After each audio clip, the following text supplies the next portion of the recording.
Hello, everyone. Welcome to Tuesday. Yes, welcome to Tuesday, and welcome to finally not a thrift with us. We actually have an informative video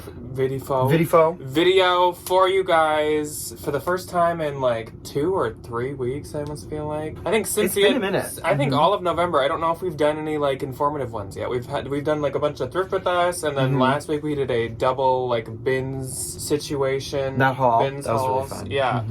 But today we have an informative video for you, but it is still about the bins. Today's video is 10 do's of the bins, or 10 things you should be doing, 10 bins tips, however you want to word it. I do know that there are a lot of people out there who are actually completely like overwhelmed by the bins and actually choose to not go to them just because of how intense they can be, how spooky, scary skeletons they can be sometimes, which I do agree with. They definitely can be intimidating. I know that some places may be more scary than others. Even here, we have 3 bins locations. Yes, we do. And some are better than others. Some have better lighting, some have better items, some have better... The one that we go to is definitely the most, like, calm. I also think it's the smallest. Yes. So, we have some tips that hopefully will just get you kind of, like, in the right mindset to go, feel a little bit more confident in yourself. We'll put a little pep in your step. Yeah. And they'll just kind of teach you, like, what we do there, what we do that other people may not do, what kind of like sets our strategy apart from other people. But if you are a Valentine on the channel, and what that is, if you don't even know, is just like a little membership situation. I think it's $3 a month, and you get 2 bonus videos each month. That's $1.50 a video.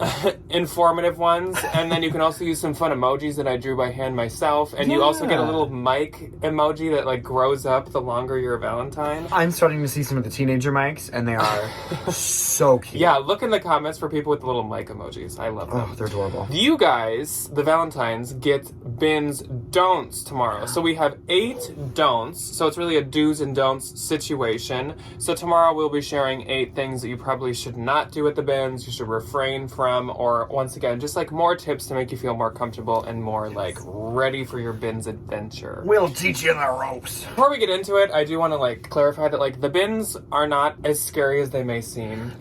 I get why people can like think they're super scary upon like initial, but they're not that bad. It's not that frequent that you find like really gross stuff in the bins. I think some people fear that too, that it's just like the underwear and the socks. I mean, like, you do see a couple pairs items of underwear every single time you go, but that doesn't mean you have to pick them up. No. Like, the amount of times I've like accidentally picked up something nasty is like very, very, very, very, very slim for the amount of times that I've been to the bins. Interactions with like disgusting things, I feel like I've had under 5. Like, it does not happen very often. I feel like more often than not, there's maybe like an odor to a bin, but then you just avoid that bin. You just don't go. Even Debbie can do it. Even my brother can do it. Like, everyone, it's not as intimidating as it may seem. We will get into our tips, and I will start off. Of course, Ryan and I each have 5, just like the good old days. I mean, even though we were just doing this with the bolos before, but the good old days. The top 10s. My first tip for you guys is give yourself a lot of time. There's a big difference between thrifting at a thrift store or at a consignment store and going to the bins. I feel like as a reseller, you probably want a lot of time no matter where you're going, because like going to a normal Goodwill or Savers definitely can take a lot of time. You have to look through a lot to find the good stuff most of the time. But the bins is like a whole nother beast. The bins, there are just so many items, period, that just to go through them and get through a good chunk of them, you need a lot of time. Add in that there's also rotations, there is different categories, there's just so much to go through that you need a lot of time to do it. And also, like, you want to be there for the rotations, you want to be there for like the changing items and other people's throwbacks and anything like that. Give yourself a lot of time. We give ourselves like 2 to 3 hours. Nowadays, it's more like 3 or 4 hours, I would say.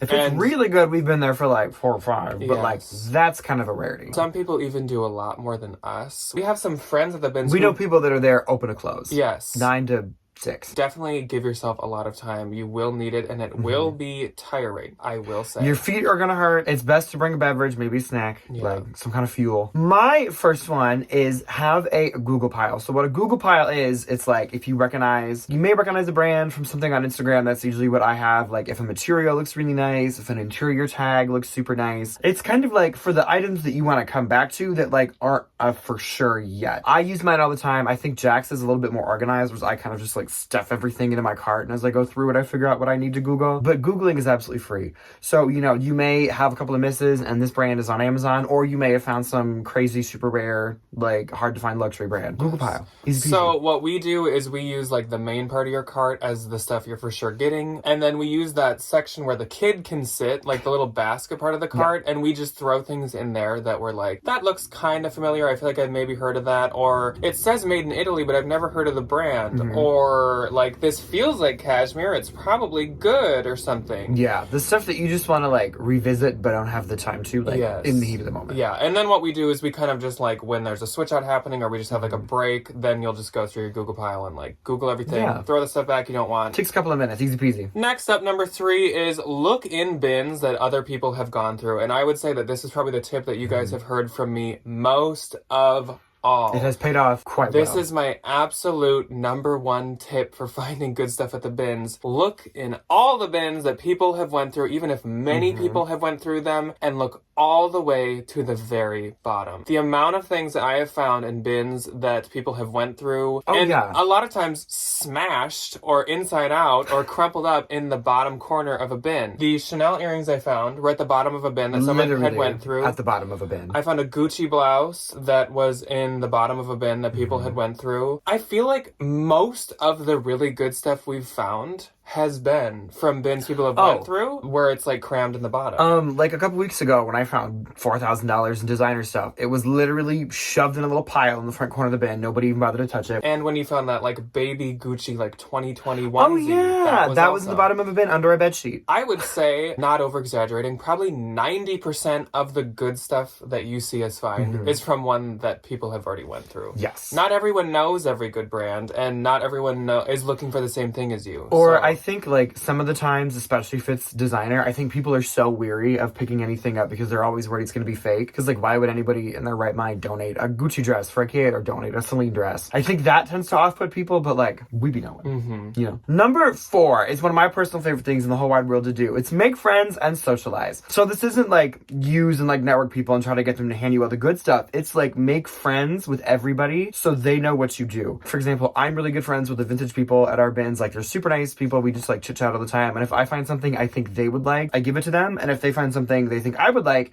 they give it to me. So it's this nice little, like, everybody kind of gets what they want. It's this nice little trade-off. It's super fun. And it's benefited me many times. We are friends with the people that sell similar things to what we sell. Yes. We're friends with people that sell nothing like we sell. Basically, every time I feel like I have really nice people that will... People give me things with skulls all over it all the time, or Halloween decorations, which I love. Oh, people give me Disney stuff, and it makes me so happy. People will give me, like, Madewell, because a lot of people don't like Madewell anymore. Anthro, I feel like a lot of people give me Anthro. Yeah. Some people will give me Athleta, because I've made it very clear that I like Athleta. Don't use people. That's absolutely not what we're saying here. That's mean. Genuinely, just talk to people, because it's also fun to learn what other people look for. You can learn from them. Like, they'll tell you things that have value that you may have never known actually have value. Definitely, like, talk to people. It also, like, it's just fun. Like, when there's, like, a lull or, like, between switch-ups. You can just, like, chit-chat with people. And also, you can, like, find out the really cool things other people found. Sometimes, like, that's fun. Sue found a freaking Hermes scarf last time we were there, and it's just, like, fun to now be able to see that. Like, she's not hiding it from me. Like, I can look at it and be like... No, it is really fun. And, like, the people that go to our bins are just genuinely really good people. Yeah. And it's fun to just kind of, like, talk and chit-chat and catch up. So, like, enjoy. But it pays off when they know what you want. Oh, absolutely. So, number 5 is another one that I feel like has really helped me out many times, and that is definitely step outside of your comfort zone with what you're grabbing. It's kind of like the bin pickers, pick outside the box. Very, very accurate. Absolutely. And it's very true. Be sure to look at every single bin, look at every single category. I look at electronics. I look at books sometimes. I love the books. I look at the miscellaneous and the hard goods, because you never know what you're going to find, whether it be like an actual hard good, or you never know if there's going to be like a bag thrown back into the hard goods. Like, I found my Bottega Veneta thrown back into the hard goods. I found a Monsieur Gravali bag that was like under some Barbie dream house. But also pick outside of your comfort zone when it comes to like clothes. Don't be afraid of trying vintage. Remember that the things here aren't really going to cost you a lot of money. Yeah. So this is your time to try some mall brands that you've been curious about, your time to try some like vintage pieces that maybe at the thrift store you wouldn't want to pay for, but if it was like $2, you could give it a shot. Or like how I talk about American Eagle jeans, if you're like, I don't know if I trust Jack on that one, but I kind of want to try it. Try them from the bins It'll be and $3, see $4. how they do. I've been trying more often at the bins now to maybe dabble in some mall brands. As you've seen, I picked up some Banana Republic recently, some Ann Taylor, and that's definitely outside of my comfort zone. I usually wouldn't really want to sell Gap. But at the bins, I've been grabbing some, and it has been paying off. I've been selling some of it pretty quickly. I just think it's fun to, like, not really have to pay for something, and then you don't feel as guilty when it, like, gets donated or doesn't sell very well. Yeah. Because it's like, oh, it was $2, I made all my money back, like, easy peasy, it's fine. Yes. Okay, so my next one is check other people's throwbacks. That Sugar Valley is a perfect example of that. I watched some woman look at it, she had no idea what the brand was, and she just put it back in the hard goods, and I said, thank you. Beautiful, beautiful bag. I think a lot of the time, what I find best is I pay attention to, like, the trendy little, like, teenagers or the people that, like, I know for a fact aren't resellers. So, like, some of the old ladies that come to, like, shop with our grandkids, or, like, some of the teenagers that just, like, come from... Our bins is also, like, super close to a high school, so they kind of just, like, migrate down during, like, lunch or whatever. But pay attention to those people, because they're the ones that, like, know the good brands, but, like, definitely aren't as, like, inclined to pick them up to, like, make money from it as I am.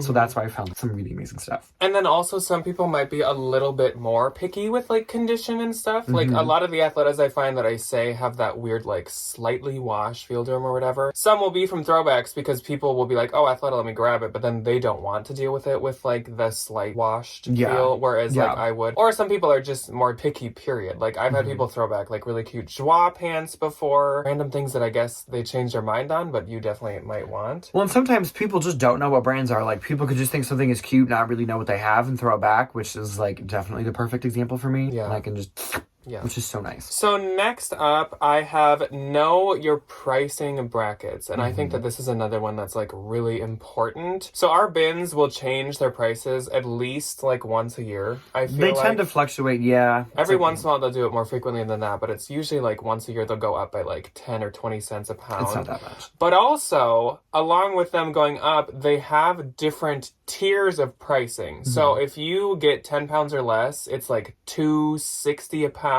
If you get 15 pounds or less, then it's like $2.25. And then if you're over 25 pounds, it's $2. So actually, sometimes it's like if you got 15 pounds worth of stuff, you might be spending more than if you got 25 pounds. Sometimes if you like figure out the math. So definitely know how to get the best deals. Like that might actually mean picking up more stuff to get a better price. Also, at our bins, all the categories are different prices. So like electronics are like $1.19. Books, you actually pay by the inch. They measure the height of them stacked up. You put them all on the counter and she gets a little yardstick and sets it up there and then she... Yeah. It's really and then clothes are a different price. Furniture's a different price. There's all kinds of prices. So definitely know your pricing brackets. That's also good to like push you to like maybe pick up some stuff you might not pick up in like a traditional thrift store, because like, oh well, I need to get 4 more pounds of stuff, but there's this cute little pile of vintage that I just like kind of want to try, so let's just like and you might get the cheaper price too. And you might have been scared of like grabbing an electronic because some of them can be heavy, but if you know that they actually price them separately, like per item, it's $1.19 per electronic piece, then you may actually pick it up. So just know the pricing of everything, basically. So with that though, sometimes some items in the bins like really aren't super worth it because they're just like crazy heavy. The tip is use the weight scale strategically. So like for example, if I'm getting a weighted blanket and I go up and weigh it and it's 30 pounds and it's $2 a pound, that's $60. Yeah. Like you can just go get one new for less than $60. So like every now and again, like really, really heavy coats that don't really have a brand on them. Like, I know sometimes some of the vintage furs can be like really crazy heavy. So like do yourself a service and just like weigh the really heavy stuff like before you go to check out. Because if your total's, you know, $250 and you have a weighted blanket and a couple of pairs of shoes, like or say you could find like a pair of boots that just seem really nice, but the brand isn't like that great of a brand. And they're really heavy. And so you can weigh them and say they pop up at like 4.5 pounds. You're paying $9 for those. And then you can go over it in your head. Would I at the thrift store do you feel comfortable paying $9 for these? Yes. And like Ryan said, it's also very true with a lot of coats. You'll find coats where you might be like, oh, this is just a really nice vintage wool. I bet I could list it for like 50 and it'd sell pretty well. But if it weighs like 6 pounds at our bins, that would be $12, which is like a little steep. That's kind of a lot. Especially for like a no brand just based on quality piece. Yeah. Do your due diligence. But, like, if it's, like, a blouse or, like, a regular pair of shoes, don't bother. Yeah. Like, it'll be fine. It'll be $1. What we're saying is, like, at our bins, we can just bring one item up and say, like, oh, I just want to see how much this weighs and put it in. Yeah. So don't be afraid to do that. So my final tip, number 9, is be less picky with small flaws. So I feel like at the thrift store and at consignment stores, obviously when you're paying like $6 to $10 to $15 for a single piece of clothing, you want it to be flawless. Like, you don't want a hole. But you also expect that from, like, a consignment store. Like, someplace that's gone through it before they try to sell it to you, like, it should be. You don't want a stain. You don't want a hole. You don't want anything like that. But at the bins, keep in mind that you're not paying very much. And also keep in mind that there definitely still is a customer for items that may have one tiny little pinhole or one, like, small spot or stain. I feel like if you're not paying very much, you can also price it less when you actually list it. Don't have the exact same filters turned on in your mind as you would in a regular thrift store. Try to, like, loosen up, try to be a little more like, okay, like, I can get this even with, like, a small little spot to and it. Like, I define small flaws as, like, does it need a button replaced? Does it just need to be washed? Do I just need to stain treat something? Like, something that I can do very quickly when I get home that doesn't need to be like, okay, I need to, like, take a day, I need to go get some other new product to use on this. Just, like, a quick, really simple, easy fix. A tiny hole in a sweater is so easy to stitch. When there's, like, a grease spot on something, super easy to fix. So it just needs, like, a little refresh, just, like, quick throw it in the washing machine, easy peasy. So my final one is a triple check for substantial flaws.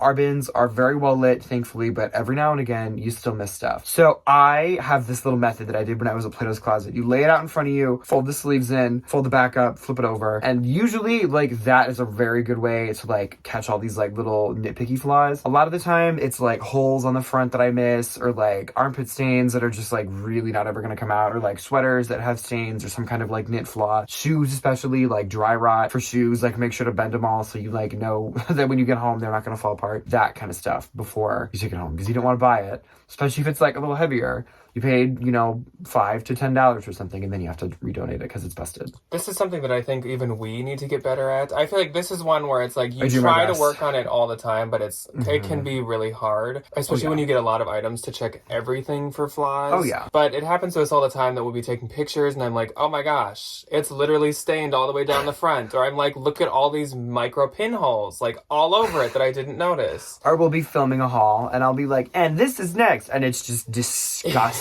Down the front. And I'm like, okay, well, that's going back to Goodwill. Please edit that out. Yeah, that's why sometimes there's stuff that we have in hauls, and then you guys are like, oh, like, are you ever going to list it? And we were listing it, and when we took pictures, we're like, oh, wait, I'm sorry. Totally ruined. It's destroyed. My key places I would definitely say to check would be the armpit area, the crotch area of pants and stuff, too. Sometimes, like, there can be rub wear, or there can be spots to it, or something like that. That would be bad. Twist the shoes, like Ryan said. No dry rot dance goes, or, like, anything with a chunkier sole, especially. For sweaters, I will grab them by the, like, bottom hem and hold them up so a light can shine through them, and that really lets you see if there's holes in them. Just check for anything substantial, because, like we said, it's kind of like you gotta pick where you're okay with flaws.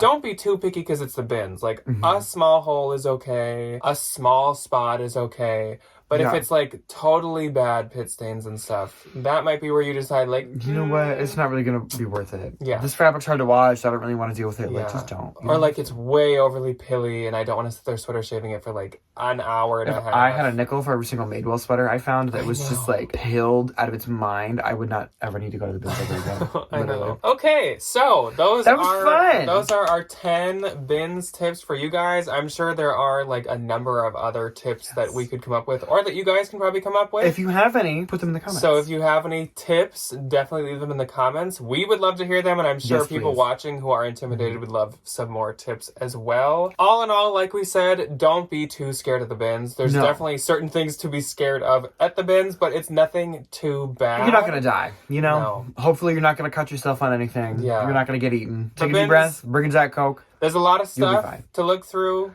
but you'll get through it. You'll find the diamond in the rough. Yes, you It's will. definitely worth its time. Ease yourself into it. Ease yourself Definitely- into it. Definitely worth taking the risk and just giving it a shot once. Totally nowadays our main way It's to my source, our premier favorite way way to of source. sourcing. Absolutely. 100%. So if you're interested in 8 things not to do at the bins or 8 don'ts of the bins, we have that tomorrow for the Valentines. But if you are not a Valentine, we will see you on Thursday, at least I will, for some kind of bins haul. I don't know if it's going to be both of us. I don't know if I gotta go this week I because I, know. have to work. It might just be me, but if it is just me, Ryan will be back for What's I will on be here on Saturday. What's on Saturday. Yes. It'll be great. So, we will see ya when we see ya. Goodbye. Leave your bins tips, boy.